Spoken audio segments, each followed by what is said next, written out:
أعوذ بالله من الشيطان الرجيم بسم الله الرحمن الرحيم الحمد لله وكفى ثم الصلاة والسلام على من لا نبي بعده أما بعد السلام عليكم ورحمة الله وبركاته haray musidɓe julɓe tedduɓe teddirɓe l'islam ɓawon yettude subhanahu wa ta'ala do ano ɓornaɗo tagi fo gon fo kanko e ɓeygure makko nden e sahabaɓe makko ɓen fo haray en fottiɗo hande kadi ka page meɗen facebook lawol kisal ɗo ka juulirde meɗen ɗo masjidi ibadurrahmane e laaken e nder bruxelles fi darse men wowuɗon inchallahu fi ko yowdiri fi at-tahara ko ɗum woni laaɓal ko honno laaɓirten hara inchallah mi toriki allah yo allah hisnan en fo meɗen waɗa golleji meɗen in fop hara ko saabi allah haray o darse ɗo inchallahu haray mo woodi ñande be ñande à partir de 20h heure de paris inchallahu so tawi ko ɗum moyo o mooyi haray hande wano hanke gaynitino ko noneji soɓe ɗin ɗon ɗi gasi haray inchallahu hande en ƴettay ɗo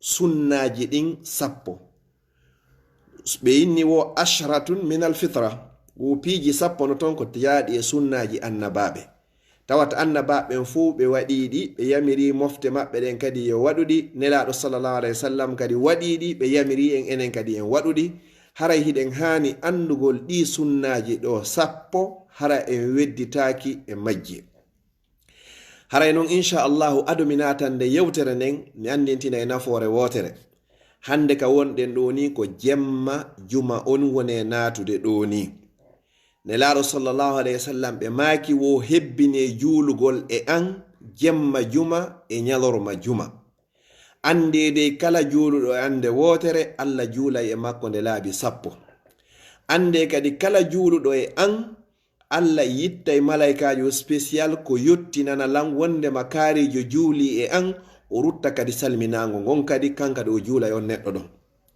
haray kala ko anduɗon ko golleji ɗin fop ko ngal gollal ɗo gotal pet tawata allah subhanahu wa ta'ala o hu'i en faabo o noddi en e kile gollal ngal o woni e gollude ngal malaikaɓe woni e gollude o inni ko ono yo jeeyaɓe an gomɗinɓe mimmiɗo gollude ngal gollal malaikaɓe no gollude ngal gollal onon gomɗinɓen fof kam mi torike on golle ngal gollal honno woni ɗum ko juulugol e nelaɗo inna allaha no allah wa malaikatahu e malaikaɓe makko ɓen fop yusalluna hiɓe juula naade ɓe juulino ko hiɓe juulude ala nabi e dow annabajo sallallahu alayhi wa sallam ya ayyuhallazina amanu kono yo gomɗinɓe allah gomɗini malaika gomɗini nelaɓɓe gomɗini dargal gomɗini maya immito gomɗini kodduriye wo on fop makkadi juule e nelaɗo sallallahu alayhi wa sallam giggol ko haɗo si tawi aduna on fop ko taga kon fop tagaɓe e ndiyan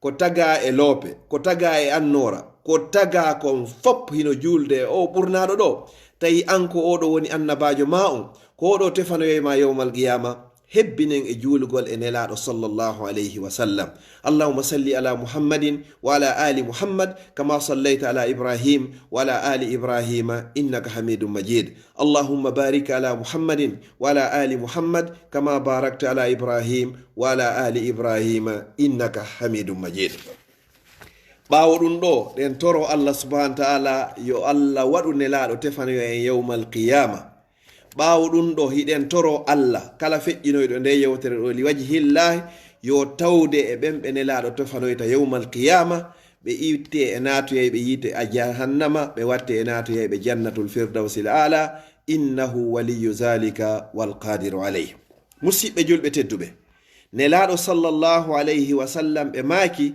piiji 10 no ton haray ɗin ko jeeyaɗi e sunnaji annabaɓe ashratu khisalin min sunanil anbiyai alayhimussalam piiji 10 ko jeeyaɗum e sunnaji annabaɓe go'a ɓunkun ko honɗum ko alkhitan ko teddinede sinama teddinede haray menen mawnuɓe konakiri ɓen men famata ko ɗum woni sunninede ɗum ko jeeyaɗum e sunna annabaɓe jonnon ɓe inni sunningolngol ko yajibu ala rijali wo haray hino waɗɗi e dow worɓe ɓen fuu ko waajibi kono noon wa yustahabu fi haqqi nisa haray hino yiɗa ka bange sonnaɓen ala sahihi ko ɗum ɗon ɓuri jiccude e konguɗi karamakoɓe hiɓe yeddodiri moƴƴa woɓɓe no inni ko waajibu woɓɓe inni ko mustahabu woɓɓe inni ko makrama kono ko ɓuri sellude kon wondema haray on kadi ko yustahabbu ko hino yiɗa. Ko fi hon ɗum non ko tawata ko wajibi e hoore worɓe ɓen fi hon ɗum wo fi hon ɗum li haza ikhtatana Ibrahimu alayhi salam. Annabi Ibrahima o teddinno hoore makko, o sunnini hoore makko wa huwa ibnu 8 sana, hari 80 sana afwan, hari himo jogi duuɓi 80 ans si annabi Ibrahima teddiniri hoore mum. ɓe inni kadi wo ko bil qudum, wo hari kay ko teenirde, ɗum himpare ma ɗum kimpahum ma busahum ko nanditata e sifa muɗum. Annabi Ibrahima teddiniri hoore muɗum, o sunnini hoore makko, o sunnintini tawi mo jogi duuɓi 80. ya salam, ɗum ɗo holli jakayo ko sunna wajibi waɗɗiɗo e hoore worɓe ɓen. Si ɗum ɗon feƴƴi, nelaɗo sallallahu alayhi wa sallam kadi goto silmuno naati ka islam, nelaɗo makanimo wo alqi anka sha'ral kufri wahtanin, wo ittu ndu sukundu keferankaku ɗo, bi ma'ana fembo yiltoɗa kadi teddina kadi hoore ma kadi teddintinoɗa ma ɓe teddinama. haray ɗo noon mi adda ɗo qissa goto koye wattan hakkil moƴƴa. Si goɗɗo o silmi o naati ka dina, nayen fuɗɗoranmo de haray sunni ngolngol.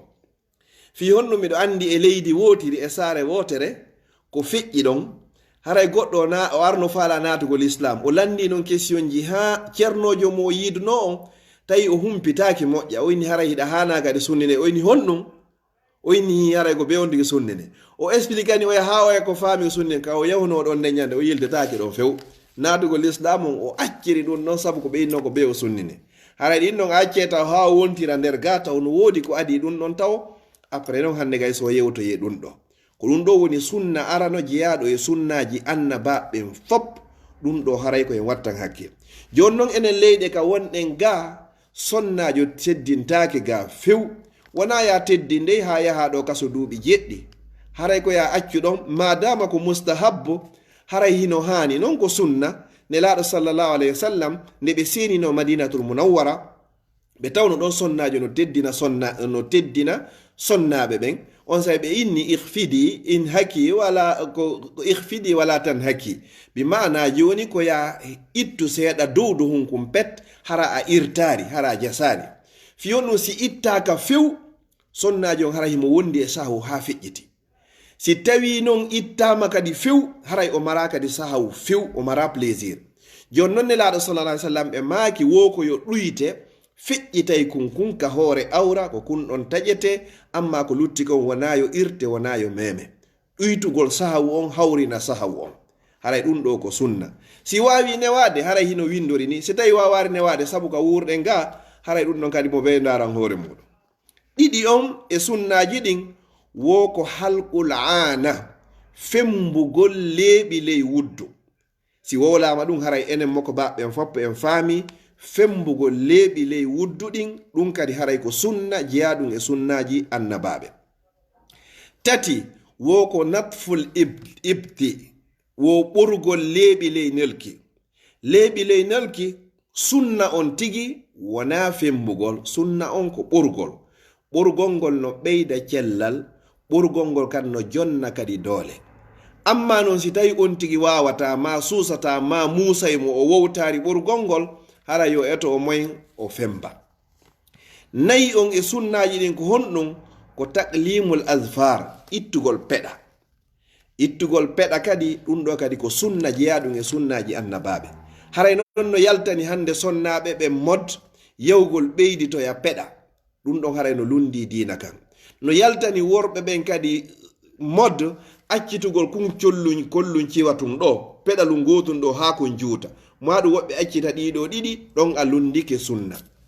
haray nelaɗo sallallahu alayhi wa sallam ɓe maaki haray ɗi piiji ɗi wonɗe wolde ɗo fof qassu saribi, wala jowa ɓunɗum ko qassu saribi, ko mekkugol ɗumaji ɗin sunsunkoji ɗin ɗo, ɗum ko ɗi leeɓi dow ɗo. haray noon ɗiɗo ittugol leeɓi loy nalki, ittugol leeɓi ley wuddu, ittugol peɗa, ittugol sunsunkoji ɗin, nelaɗo sallallahu alayhi wa sallam ɓe maaki ɓe yamirno sahabaɓen ɗiɗo fop wata feƴƴu balɗe 40 40 jours. ka 40 jours timmi wo haray ko ya ittu peɗaji maɗin. femba leeɓi ley nelki maɗin, femba leeɓi ley wudduɗin, femba sunsunkoji maɗi mekkaɗi. ka sunsunkoji ɗo kadi ko ɓuri e moƴƴude ko kuppugol ɗi na fembugol ngol. Nelaɗo sallallahu alaihi wasallam maki woko ye lundo alyahuda ɓen e annasara ɓen, kamɓe ko ɓe ittu ware nden ɓe accita sunsunkoji ɗin. Nelaɗo maki enen ko yen mekku sunsunkoji ɗin tertoɗe ware nden e yiya joni hino arde leyga. Jeega ɓunkun e sunnaji ɗin ko ifa'u lihya, ko yafagol nde ware, yurminande, dankonde, peñande, feppinande ha moƴƴa, dankonde kañum e sukun. ɗum ɗo ngay ko sunna jeeyaɗum e sunnaji annabaɓe. haray sa yi goɗɗo no acciti ware andu ko sunna woni ko o ñentini. haray fembugol ware nden ha laaɓa, karamokoɓe bus ko ɓe yaari ko wondema haray hino harmi. haray ko honto woni ko lurra. woɓɓe no inni ɗuytugol ngol seeɗa hino aña, woɓɓe no inni ɗuytugol ngol si tawi ko fiyo labe haray ɗum ɗon fala ba'asa. ɓe dallinori Allah ko o labaɗo haray himo yiɗi kadi ko laba.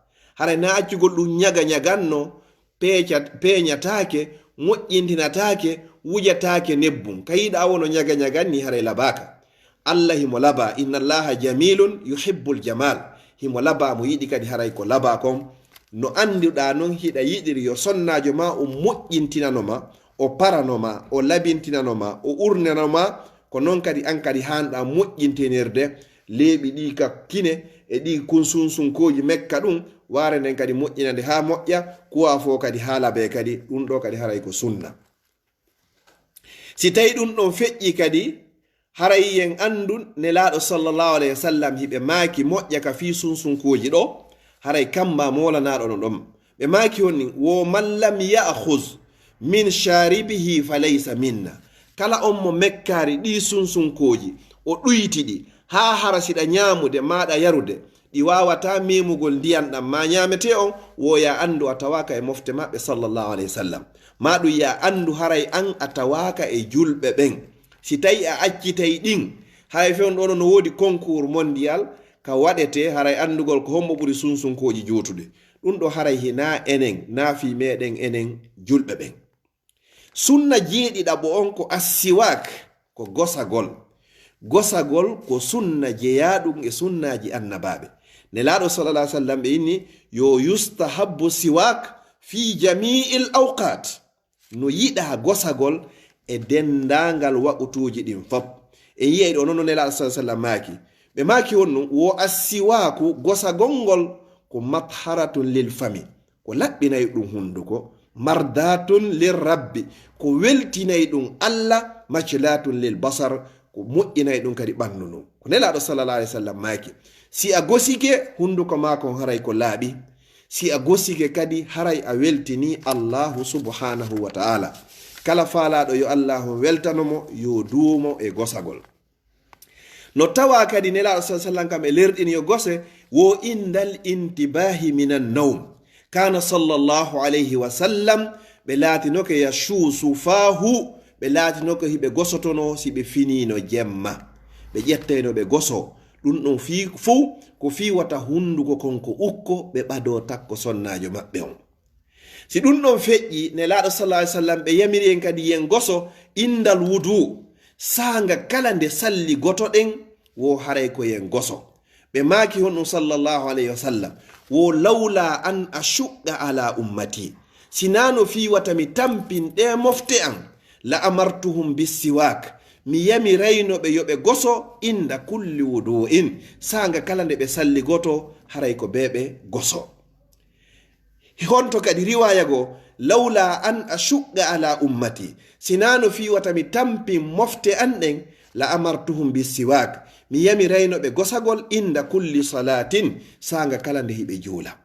bi ma'ana sanga kala salli gotoɗa goso, ndeɗa juula kadi goso. ko ɗum siyata sunna yankoɓe tigi haray ɓe watti gosorkun ɗo. si tawi fuɗɗama darnede ɓe ƴetta ɓe fitta ka hoore ñiiƴe ɗo, ñentingol sunna nelaɗo sallallahu alaihi wasallam, ñentingol sunna annabaɓe. yo Allah waɗu en gollitirayɓe sunna nelaɗo sallallahu alaihi wasallam.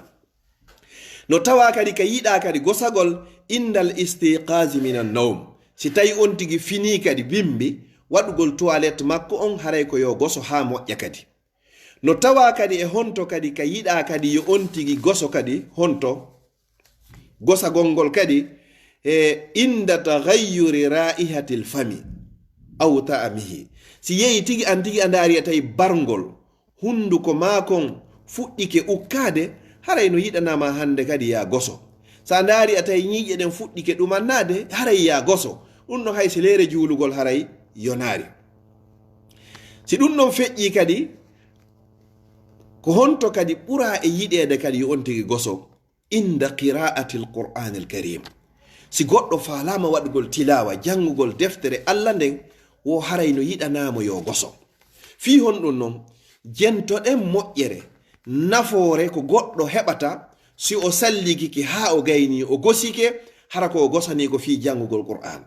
Nelaɗo sallallahu alayhi wa sallam ɓe maki wo innal abda no jiyaɗo on iza sawwaka aw iza tasawwaka si o gosike summa qama yusalli o immo non hande kadi hara himo dari fi juulugol wo qamal malak khalfa malaikajo aray daro ɓawo makko fa yastami'u li qira'atihi hara himo jenti ko wonɗa e jangude kon. Fi honnu ko salligiɗa gosiɗa kon immiɗa hiɗa juulude malaikajo goto aray daro ɓawo ma wo fa yadunu minhu o ɓattoma hattirde e ɓattagol wo hatta yada'u fahu ala fihi ha malaikajo en ƴetta hunduko makko kon o adda o waɗa ka fewndo hunduko maɗo wo fa ma yahruju yaltata min fihi ka hunduko maɗon shay'un hay e hunde min alqur'ani qur'an illa sara fi jawfil malak sina ɗum ɗon naatay ka hunduko ha yaha ka nder reedu malaikajo on. Sabu honɗum ko wonɗa jangude qur'ana kon hari hiɗa salligi hiɗa gosi. Nelaɗo sallallahu alaihi wasallam maki wo fatahhiru afwahakum wo laɓɓinire karaje monɗen kundule monɗen siɗon jangude lil qur'an fi jangugol alqur'an. Fa ya subhanal hayy allazi la yamut o hadis ɗo ko imamul Bazzar woni ko fillimo wa sahahahu al albani sheikh albani rahimahullah o sellini hadis o. Bi ma'ana mi falama jangude alqur'an mi yaha mi goso ha moƴƴa mi salligo ha moƴƴa mi immo mi daro fi juulugol ma mi ƴetta waɗugol tilawa Allah adday malaikajo wona ɓawo am himo jenti komi woni jangude kon. Hakke ko tawata qira'a komi woni jangude kon no weldemo hunduko an kon hino laaɓi barngol ngol hino uuri mino dari yeeso subhanahu wa ta'ala o ɓadolan hattirde e ɓadagol ha o ƴetta hunduko makko kon o baka ka hunduko an ɗo hara kala halfere e qur'an yaltude ka hunduko an ka hunduko makko woni e natude. Hande kadi nelaɗo sallallahu alaihi wasallam ɓe maki mi torike on mi jeeji on si tawi hiɗon jangude qur'an ma son falama juulugol laɓɓine karaje moɗon ɗen. Yalla moɓidiro ene nelaɗo sallallahu alaihi wasallam. Si ɗum ɗon feƴƴi ko honto kadi yiɗa gosagol qabla al khuruji min al bayti ila salah. Si goɗɗo kadi no yaltude ka suudu muɗum haray no yiɗanamo kadi yo goso kadi fi honɗum wata lorroy julɓe Allah ɓen ka yaasi wata lorroy julɓe ɓen kadi ka juulirde siɗa yaadi ka juulirde goso ha moƴƴa. Nelaɗo sallallahu alaihi wasallam no maaki kala won ƴakkuɗo basalle wo fal yabtaid masajidana ma musallana. Si goɗɗo ƴakki basalle ñaami ojji gosaki maafe haako pute ma bantara siga ɗin ñaameteji ukkotoɗi ko ya goso ha moƴƴa urnitoɗa ha moƴƴa siyara noon ka juulirde fi wata lorru julɓe Allah ɓen fi wata lorru kadi malaikaɓe ɓe wonduɗa ɓen. ɗo ko ñamete dagiɗo ni musidɓe julɓe tedduɓe si nelaɗo sallallahu alaihi wasallam ɓe maaki si goɗɗo ñaami ñamete dagiɗo wanowa basalle yo woɗɗito juulirɗe ɗen e ka julɓe Allah ɓe woni ɗon hay malaika ɓen haray hino lorrade sabu konko ngol barngol ɗon ko gosaki kon ko laɓɓinaki kon ko honɗum sikkuɗe musidɓe julɓe neddude neɗɗo fiimayɗo cigarette. Neɗɗo fiimayɗo cigarette ko anduɗen kon hino luuɓi komi andi tun wallahi no woodi sonnaɓe hara hiɓe sonji fi honɗum si moodi ma woni fiimowo e hille alamo wadda piiji goo si wona kanko wallahi haray hino lorra ɗon haray a lorri o sonnajo miɗo toroma an o duhiɗo an o gorko o moko ba wata lorru julɓe Allah ɓen tentininon ɓingure mande ta lorrirde oɗo sabu o cigarette ma. Nelaɗo sallallahu alaihi wasallam no maaki la darara wala dirara wata lorru wata jaɓu kadi lorrede annon oɗo pellet andu haray hiɗa lorrudemo, hiɗa okkade, hiɗa ukkade conci ma no ukkade, bargol ma no ukkade, hunduko ma no ukkade, sabu o cigarette ko Allah subhanahu wa ta'ala woni ko harmini. Wata goto sikkito so tawi ɗum haray hino harmi, sina ɗum yondi sodu pake goto nelda israɓe mum, ma soda pake goto nelda baba e muɗum, ma ɗaɓɓa pake goto nelda karamoko muɗum. ɓay tun haray hino dagi, hino moƴƴi, ñamugol ngol no moƴƴi, neldu ɓeɗo. haray ɗon pellete andi ko moƴƴi, ko yiɗanɗa hoore maako ko ɗum yiɗanɗa musidɓe maɓe. ala noon mo yiɗanta moƴƴere nden ɓuri ɓeɗo tato, amara tedduɓe ɓuri ɓeɗo tato, mawɓe maɓe, isiraɓe ma, karamoko ma, ɓeɗo ko so tawi ɓeɗo feƴƴi si woɓɓe go kadi hikkoɗo. musidɓe julɓe tedduɓe, cigarette na ko moƴƴi, moƴƴana julɗo. nela salam no maaki won bani adama al insan bunyanullah, wo neɗɗo ko maadi ndi Allah mahiri juuɗe makko, famal unun man afsada, Allah huɗi kala on bonnuɗo maadi Allah ndi. ko homboye meɗen yiɗata ya darnu suudu, hiɗa darnirɗa goɗɗo no arde liɓiraɗa, ñalla darnugol o wala liɓugol, hay goto yiɗata ɗum noon. joni noon bani adama on ko Allah woni ko tagi mo.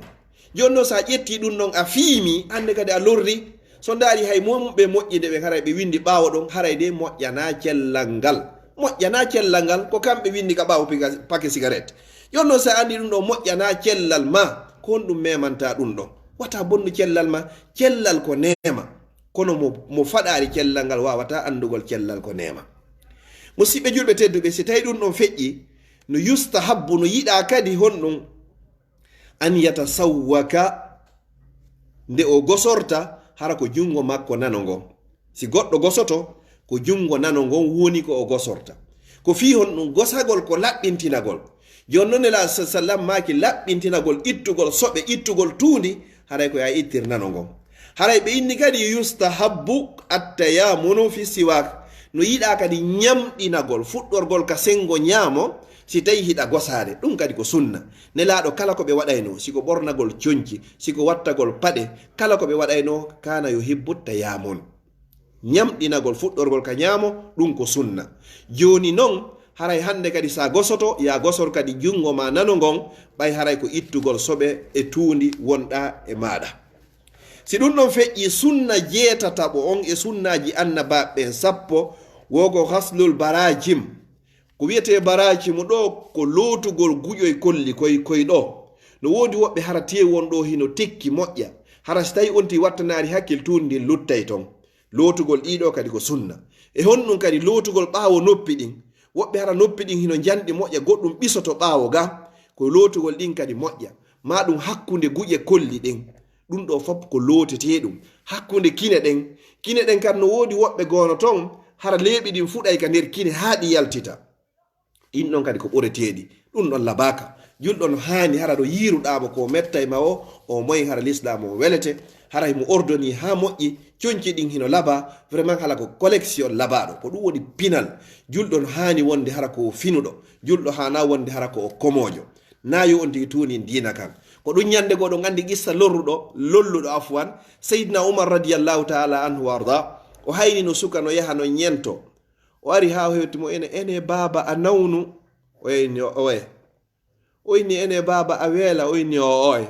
seydna oumar yaltini leggal mum ga, oyni wosi mi yiiɗa yarani mi luubatoma.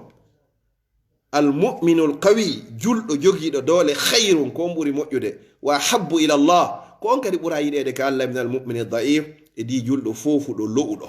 ɗum noon ko fi kullel hayre e moƴƴereji ɗin fop. so yini laaɗo sallah sallam maaki wo andine fayɓe moɗon ɓen waɗɗagol geloɗi e fampagol dagaje, ɗum ko ɗum noon fewnino on say fewndo koyon andin fayɓe moɗon ɓe langue ji ɗin, ɓe wawa anglais, ɓe wawa français, ɓe wawa arabe, ɓe wawa informatique, hara ɓe jottoɗo ɓe tappa ɗo kala ko yani kon hara ɓe andi fi muɗum. hara pay kun ko wonari komohum, hara ko wonari kum fina, hara ko wonari ko inta kon gawajo. julɗo hana wonirgol ɗum, ha julɗon hani wonde hara ko finuɗo, anduɗo ko fewndi kon. si tawi ɗum ɗon feƴƴi, sunna jeenayaɓo on aɗo sakkitoron ko al istinshaq, ko sorkinagol nder kine ɗen ga. no wodi karama ko no wiyete khannas, no wodi ka ko jooɗoto min sharril waswasil khannas, so winsinay kunkum fodde no nder ga haray hino ɓuuɓi e salligi on, haray cheytane wawata so winsinde goɗɗo. kala faalaɗo yowata cheytane folumo yo duumo e wondugol e salligi. fodde hiɗa wondi e salligi, ya andu haray hiɗa laaɓi. si tawi hiɗa laaɓi, cheytane wawanama hay hunde. ndaare seede muɗum, si goɗɗo hewti ka o waalo, ko yo salligike haa moƴƴi o wari o waalike Allah ittay tagay malaikajo spécial ko ala wona takko makko malaikajo on du'antomo ɗon isinanomo haa tuma nde weeti kala cheytaneru sutinuɗumo ɗon ko sey ko malaikajo woni halkude no ndu yarato jon noon ɗum noon simplement ko salligiɗa neɗɗo yiide kala mo yiɗon no duumo e wondugol e salligi ande haray ko aade jogiiɗo iman yo Allah timminan en imanuji men ɗin wa akhiran sakkitoron ko honno ko al istinja'u ko wiyete kon laɓɓinorgol ko wiyete kon kaaƴe ma laɓɓinorgol sifa ɗin piiji joni noon oɗo min nata o ala joni ɓay haray ha joni fulawaji ɗin no lutti ko so tawi no goɗɗo yehino ka ladde haray o hunti haaju makko ha o gayni haray ɓeyna yo ƴettu kaaƴe ma kaaki hara kaaki ɗin kadi ko yorɗi goɗɗo simo laɓɓintinade hara ka fulawaji nder ka hurgo ala few ka woɗɗiti ton na kaaki kecci ɗin o laɓɓintinorta ko kaaki yorɗi ɗin ko fi honnum kaaki kecci ɗin ɓeyday tuningol mo on faami kon faala yode ko amma kaaki yorɗi ɗin ɗon ɓurtata mo laɓɓinde ma hara ko leggal yorgal si ɗum no fof ne waagi no sella kadi ka o dirbo ɗum fap karama ko ɓen haray no yewti kono alhamdulillahi hande a yehi fulawaji ɗin fap haray hurgoji no woodi haray ndiyan haray hino woodi mi toriki Allah sattira ɓen sifa ɗin piiji haray yo Allah on hoynaɓe inchallah haray ko ɗo wonɗen e darade yaafa ɗon hawnaki no gasa juuti sago am ɓurata 10 à 15 minutes fii woɓɓe goo nokkeli gon ton haray connexion ji ɗi welanaɓe moƴƴa mi faalaka yewtereji ɗin juuta ko ɗum mi ala ɗuɗɗugol ɗuɗɗingol wowlugol ngol ka arab ɓayɓe mi woni e yewde ɓen fof ko wolayɓe haala ka mi wolata kan ma nanayɓe haala ka mi woni e wowlde ɗo kan ko ɗum hebbinorta ka pulal haray inchallahu bisnillahi taala janngo si tawi jon janngo jaɓi haray ko darsu meɗen en ko honɗum en yewtay neediji ɓuri noogay neediji ko goɗɗo haani ne'itorde so yahi huntugol haaju makko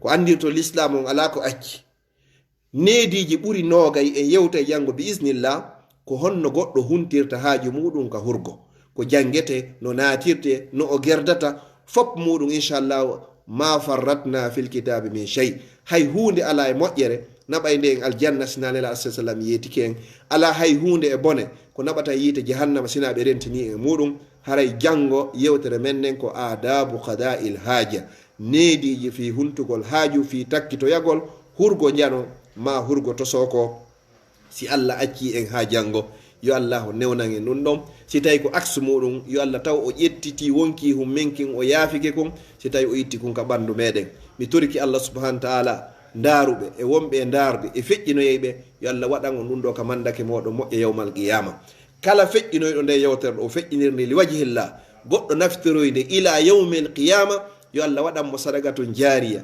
waɗanomo annora ka gabru makko jonnitiroyemo talkuru kuuɗe makko ka ñaamo makko dandoyamo ko wiyete kon darande nden dargal hoynanoyamo ko wonno ka caméra ɗo ko musidɗo moɗon Abdallah Diallo Bruxelles e yewtuno ɗo hande fi sunnaji ɗin sappo ka page meɗen Facebook lawol kisal ɗo ka juulirde meɗen masjidi Ibadurrahman haray han joni juɗɗen hino fonta en gaynari timminde fi sodugol ngol yo Allahu newɗum no bisnillahi taala en janngo si jon janngo jaɓi wassalamu aleykum wa rahmatullahi wa